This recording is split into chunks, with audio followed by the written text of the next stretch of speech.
Welcome to another edition of The Night Sky this week. I'm your host, Andrew Fazekas, the Night Sky Guy.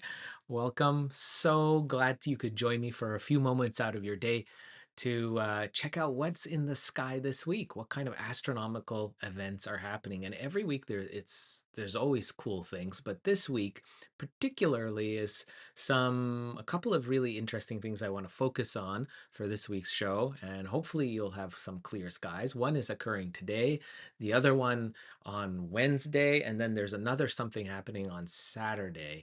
And they're all things that can be seen with the naked eye, binoculars, telescopes, easy things, and a lot of fun as well. Hey, if you find any value in this video, please do give it a thumbs up and subscribe to my channel, whether you're watching on Facebook or YouTube or Twitch. I'd love for you to hit that subscribe button. It really means a lot for my channel. And also, we can share the goodness of the sky with everyone in our community. So let's hop right in. Love to see where you're watching from. Do share it in the comments. It's great to have to know where our great community is around the world, where you are located. So why don't we start up with the planetarium program with, of course, my favorite Sky Safari by Simulation Curriculum. Here we have it set for Monday, the 13th of January.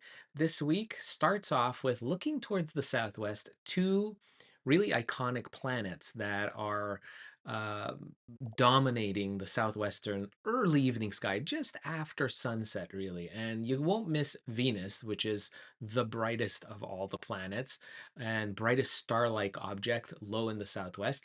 And right next to it, much fainter, but still visible to the naked eye, is Saturn. Of course, iconic for those amazing rings. And to see the rings of Saturn, of course, you need to have a telescope. If you have a telescope, the views of both of these planets become very different. And let me show you. Of course, Saturn, you'll get to see those iconic rings. This is what those rings will look like. They're at a very shallow angle this year in 2025, and in fact will appear to disappear end of October, beginning of November. It will appear to disappear. They'll be just edge on, and you have to remember they're only 5 kilometers across. So it's amazing we can see them. And so usually tipped at an angle towards the Earth, and that allows us to see these amazing rings. And so it's a very shallow angle right now, and that is what you'll see through a small telescope. Isn't that neat? And of course, if we're talking about planets, and right next to it is Venus, even Venus, while it may look like a star to the naked eye, through a small telescope, check this out. Look at that. It looks like a miniature quarter moon, doesn't it? The little half illuminated disk is what Venus appears to us like in our skies.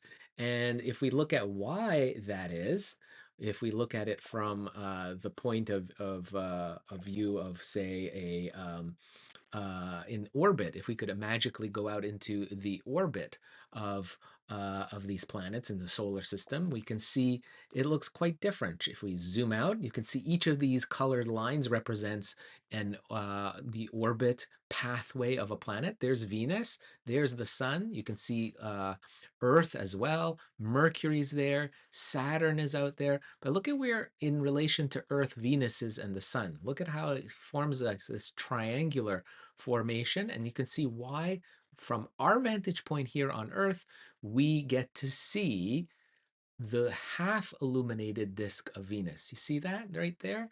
So if I zoom in on Venus from above, look at that. You see?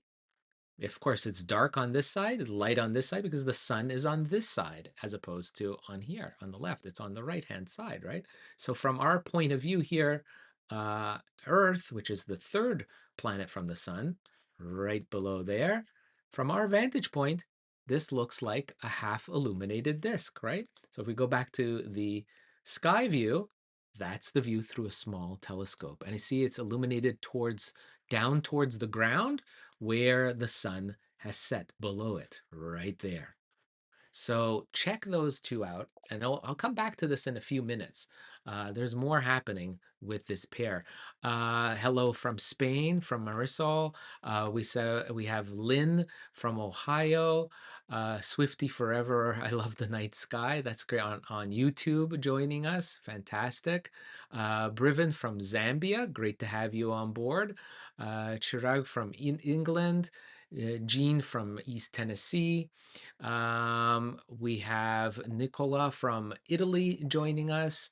The Creek Walker 01 from Hatfield, Pennsylvania, watching on YouTube. Wonderful for you to join us. And Fiona from Queensland, Australia. Fantastic. Wow, we've got all kinds of folks joining us from all over the world. And Gopa from New Jersey is here too.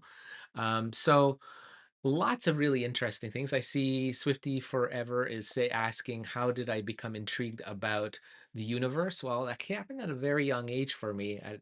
One of the earliest recollections is actually looking at the planet Jupiter through a small telescope. I lived in an apartment building, large city of Montreal, about 2 million people population, and we were almost near downtown.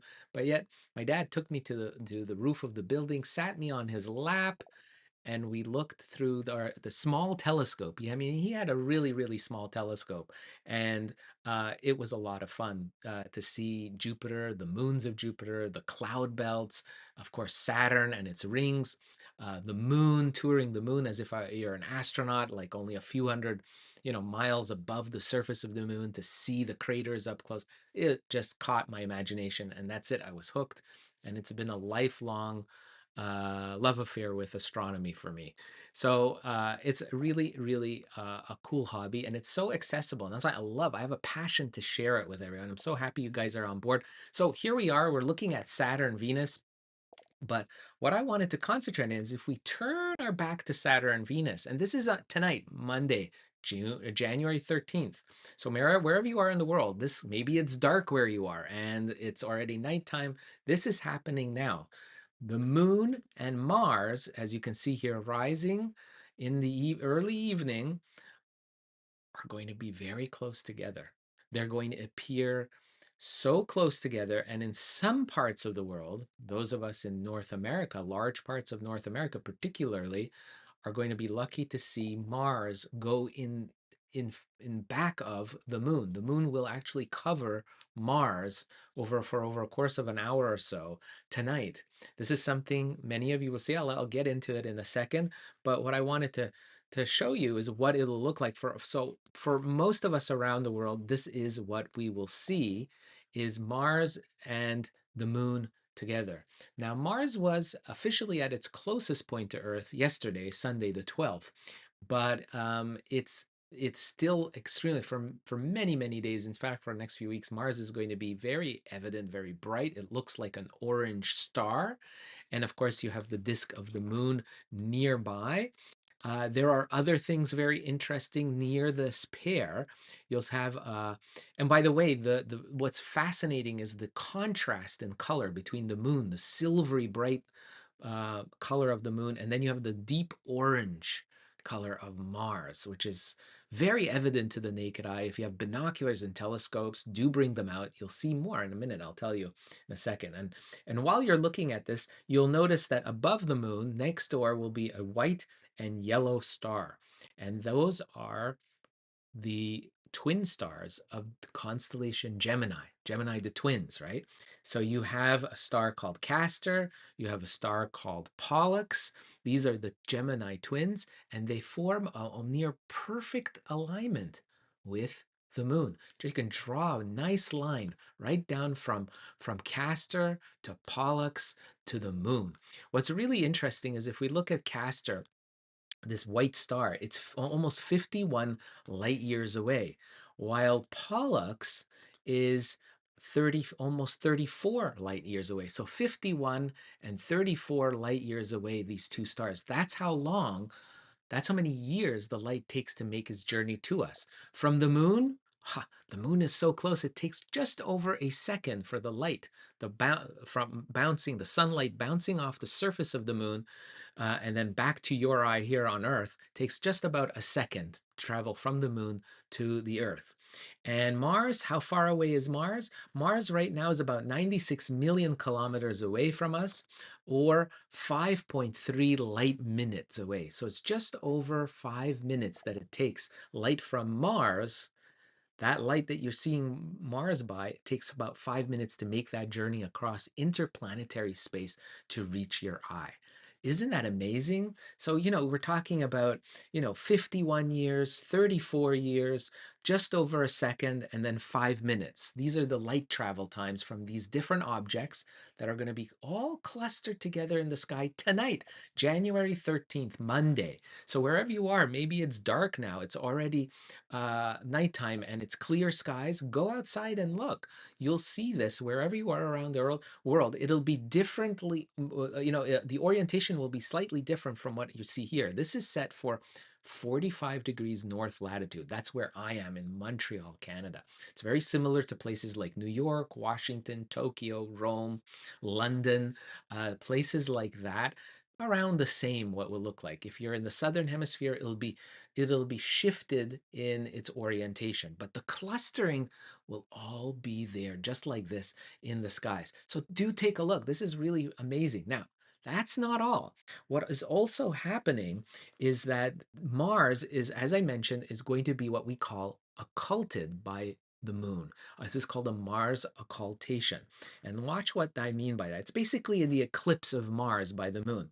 So we're going to focus, I'm going to set this planetarium program to center on Mars, as like that.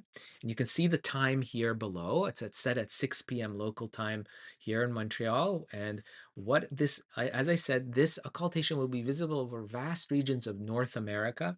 And this is what we would see. So if I move to 7 p.m. and you see 8 p.m., and I'm going to go by minutes now. And you can see the moon. I'm going through the minutes. It's like 8:15, 8:20, 8:25, 8:30, 8:40. Look at, you see Mars and the moon will appear to come together. It's the moon's motion. The moon is getting closer because as it's orbiting around the Earth, it's getting closer to where Mars is in the sky. And so, of course, physically, they're vast, they're separated by more than 90 million kilometers. But to our eye, they're going to appear to closely line up. And look at this. I'm going to zoom in on the two. I'm already at just past 9 o'clock. There's the moon and there's Mars. And look, I'm going as the minutes pass, 9:14, 9:15. Look at that. Very, very close. I'm going to zoom in even closer. There's the disk of Mars. This is the view that you would get through a small telescope. Isn't that, this is just amazing. Isn't that amazing to see that?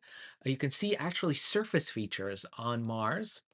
Now, with the naked eye, this is going to be challenging because it's a full moon tonight. By the way, if you look at the whole disk of the moon, you can see it's perfectly round. That's because it's the full moon officially tonight. And by that, I mean, it's also called the wolf moon. You might have heard of that, right?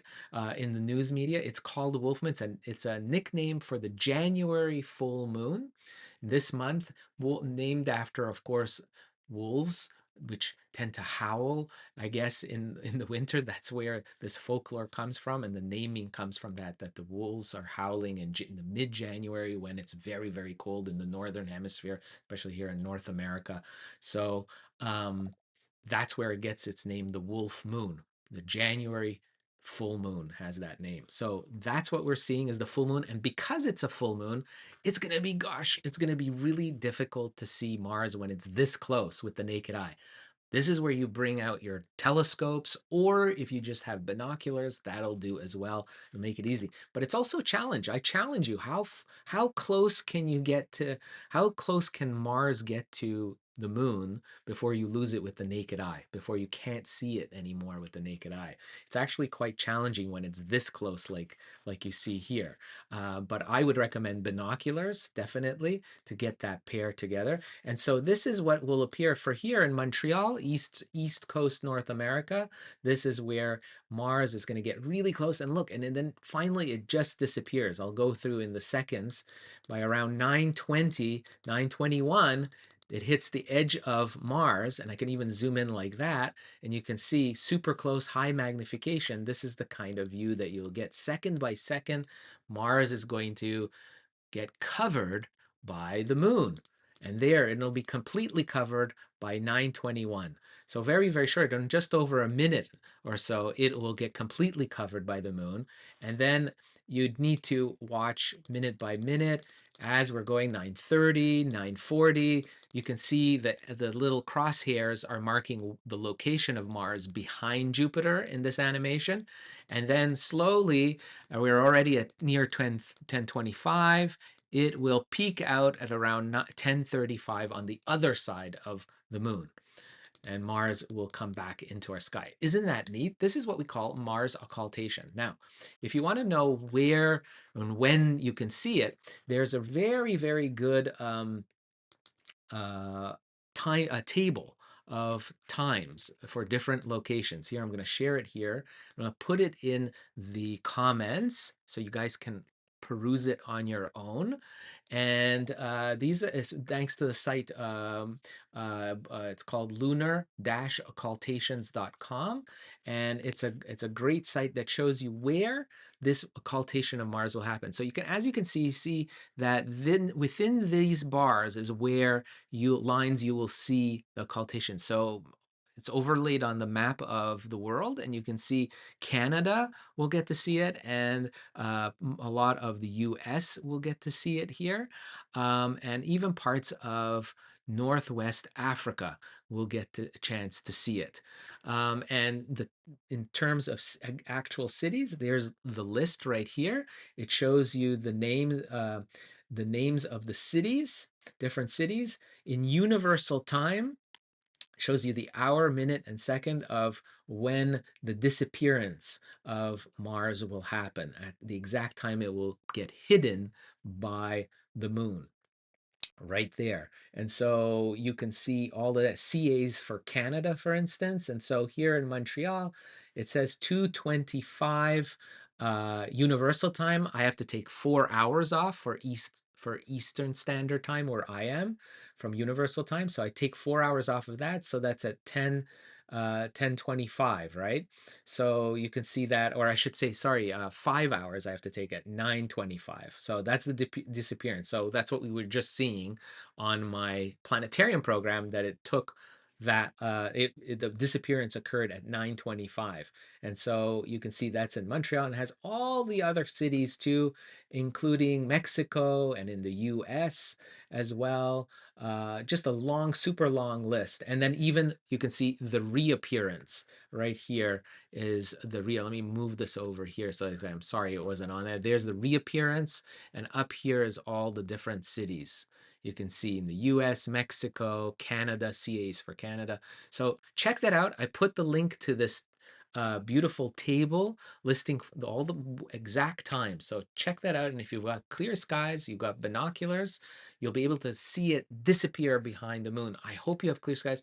I unfortunately am out of luck. Here in Montreal, I'm completely just socked in with clouds. I'm so upset because I wish I could see this, and I would have live streamed this if I had clear skies. But hey, I'm giving you warning about this, a few hours, so do check this out. It's something really cool. And you can take photos. Do share it with the community. You can do that on Facebook, on Instagram, or on X. Do share it, because that would be wonderful. I would love to see those photographs. So let's go back. We're not finished yet, guys. There's still more to see. So if we go back to the planetarium program, that's the Mars occultation. You can see the Gemini twin. And this will be, by the way, the pair, even after this occultation is over, you can see that the pair will dominate the overnight skies.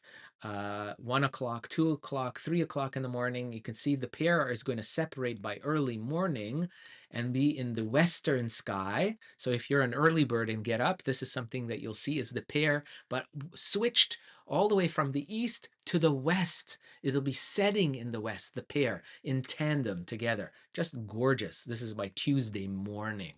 So Tuesday the 14th, this is what you'll see looking towards the west, the moon and Mars. Just Fantastic. So why don't we switch over again? We're going to switch over to the evening. Let me go through the skies, and we're going to switch over to Wednesday. So on Wednesday, you are going to see Mars officially in opposition. So the opposition occurs at 10 p.m. Now, what does that mean? This is when Mars basically rises opposite in the sky to where the sun is rising.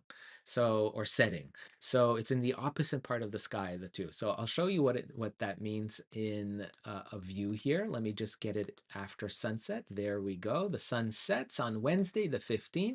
Mars is rising just as the sun is setting. Mars is in what we call opposition, and this is really the best time to see Mars this week. And it doesn't have to be on Wednesdays particularly. It could be any time this week is great, even into next week. The views will be great of Mars through a small telescope. It'll look like a disk, right? And through just with the naked eye, it just looks like a brilliant orange star. You can't miss it. It'll knock your eyes out. It's just so gorgeous. That golden orange color of Mars is thanks to all the iron oxide in the sands and dust that it covers the planet around. Remember, the planet Mars is about 1/3 the size of the Earth. It's right now just over 90 million kilometers away. It takes light 5 minutes to reach us from Mars. And if you have a small telescope during opposition, when it's biggest and brightest in our skies, Mars shows off a lot of surface features. So if you're lucky and you've got clear skies and you bump up that magnification in your telescope, you'll be able to see features. The darker features that you're here are really the highlands of Mars. They've been windswept, and a lot of the dust and sand has been swept away, and it's bare, rocky regions of Mars. While the deep orange, light-colored regions, like you see here that I'm showing, are parts of Mars that are, really filled with sand dunes, a lot of dust. You can even see the polar cap of the carbon dioxide polar cap of Mars as well on display. These are features that with a small telescope under high magnification, clear skies, you can actually see these features. It's incredible to think, this is the planet where humans will one day, hopefully, land and settle. I mean, it's just amazing that we can, with a backyard telescope, see features like that. And of course, with the naked eye, it just shines so brilliantly. And remember, Wednesday, officially, if you want to know, it's at 10 p.m. Eastern time. So that's 7 p.m. Pacific time here in North America when Mars officially reaches opposition. But regardless of exactly, it doesn't matter when. If you got clear skies anytime this week, Mars is at its best. So take a look at that. And it forms, again, a beautiful line with the Gemini twin stars, Castor and Pollux, right there. Remember, the moon was with Mars on Monday, but by Wednesday, the moon will have moved off from there. Now, remember at the beginning of this broadcast, I was talking about Venus and Saturn. We said how it's so beautiful in the sky together. Well, guess what? It's going to get even better with Venus and Saturn. The two planets will enter into what's called a conjunction, and that's going to happen this Saturday. So let me show you that. This is going to be really great because if we move it to Saturday, here we go. In fact, what I'll show you right now as of Monday, I'm going to show you the movement of these two planets because that's really cool. Whoops, let me go back here. There it is. After sunset, darkness falls. You get to see the two planets in a great position in the high southwestern skies. There's even Neptune there, but of course you need a telescope to see that, and it's a challenging object, but don't worry about Neptune. It's Saturn and Venus. Now watch what happens with the two as we're going. This is Monday the 13th today during the live stream, and then we're going to the 14th. Look at the two planets. 15th, Wednesday, Thursday, Friday, Saturday, and then Sunday. So look on Saturday. Saturday, it will be the closest, right? And so this is what you'll see in the skies together with a binoculars. The two will appear like that. You can put the two planets easily in the pair of binocular view. They'll only be about, closest they'll be is about 2 degrees, just over 2 degrees apart. What does that mean, 2 degrees? That is like 4 full moons side by side. So imagine the disk, how big the disk of the full moon is in the sky, and put it side by side, four of them, four side. That's the separation between these two planets. Very close, beautiful, eye-catching, very pretty alignment, and it's a great time to try to take a photograph with your smartphone. And then make sure when you take a photograph with your smartphone, make sure there's like something in the foreground, like the landscape, like a tree or a building or something in front of it, underneath it. It'll make the photograph that much more unforgettable. It'll really make a great keepsake. So there you go, guys. That is what's up for tap this week.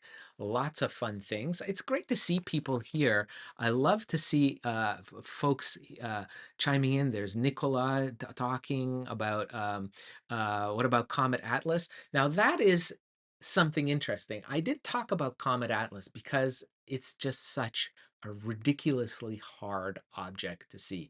It's really in the realm of hardcore amateur astronomers that are lucked out with clear skies and being in really southerly latitudes in high altitude regions and being able to see right down to the horizon. Now, since you mentioned it, I will take a look at it. Why not? Let's take a look. Bright comets. We'll try to see if we can pop that. Let's see. The sky chart. Let's see. There we go. And we'll pop this in and you'll see, I'll go a little bit. This is where, and I'm going to show you where it is right now. So you hear all this stuff about the comet being as bright as Venus and really spectacular. Uh, Theoretically, yes. But look how close it is to the sun. This is tonight, Monday night. This is the position of the comet uh, tonight, just after sunset. It's just too close to be able to see anything really. And if you wait a few days, this is Tuesday, Wednesday, Thursday, Friday. So the comet is moving away, getting fainter, and requiring longer exposure photography to be able to get it. It's still probably something, but look at how close to the sun. And so if we go, let me just go a few minutes. Let me just fix this. So this is just at sunset, but here the sun sets, and then maybe you might get it, right? So you'd say, all right, look, this is on Friday. Let's see how high above the horizon is. You know, right now it is, you know, visibility, it sets at 538. I'm trying to see where angular separation from the sun, 13 degrees away from the sun, and it's about 10 degrees above the horizon. So it's possible that by Friday you may be able to see it if you've got a clear view towards the western horizon, southwestern, totally clear. Find a spot like maybe on a lakeside where you get to see right down to the horizon, and then do some exposure photography with your smartphone, extended exposure, put it on a tripod. You may get a chance to spot it. I know it's very, very challenging, so don't be too disappointed if it doesn't work out. But that's really the story of Atlas. And those of you that are in the Southern Hemisphere will get to see it better as the days progress. As you can see from my vantage point here in Montreal, Canada, it's heading down closer even to the horizon, an even more difficult object to see, and it'll become an easier target for those of you in the Southern Hemisphere. So I'll check back again next week about it and see where the comet is, and I'll give you some updates if there's anything that's worth you going out and really trying to see Comet Atlas. But thank you very much for that question. That was absolutely great. So Nick is asking, do we really think that we are going to be able to live on Mars? I think it's very possible. I don't think it would be comfortable. I think it would be more something of akin of a visit. I don't see people living and working there permanently for a long time until it's much more comfortable to work in. It's got to be comfortable. Otherwise, you're like spam in a can, as the old Gemini astronauts used to say. It's not something that's going to be just a lot of fun to do. And I think it's more going to be for scientists and engineers, just like what we see in Antarctica, people coming and going to research stations for a stint, for a specific amount of time, living and working on Mars. That I can see happen, starting to happen maybe in about 10 years, if we're lucky, depending on how much money is being put into that space exploration effort, the Mars exploration efforts, and we'll have to see. It'll be interesting. We live in very interesting times, that's for sure, and we definitely do have the technology to do this. So something interesting, definitely to watch for. I see Sharon's there from Michigan, cold Michigan. Yeah, I believe you. So it's really, with the weather that it is around in like my parts in North America, it's very cold. You need to get dressed. And remember, even if you can just stay for 15 minutes out there, you have to dress warmly and be comfortable. Comfort is really important. So tonight with the Mars occultation, that's something you want to keep in mind. Thanks for tuning in, guys. Thanks so much. Hey, I just want to mention I've got my newsletter. Also, you can subscribe. You can that's at thenightskyguy.com. You log on there and you just put in your email address, and I'll give you an update. And I'll have a new one coming out that gives kind of a lowdown on some of the big space astronomy stories to watch for this year. So that I'll put that in a newsletter. So if you kind of sign up for that on my website, thenightskyguy.com, you'll get that in your inbox. How cool is that?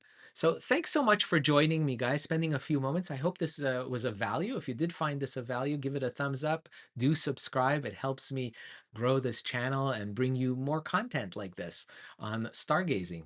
Thanks so much for joining. I hope you stay safe and healthy this week. And of course, as always, I wish you clear skies. Until the next video.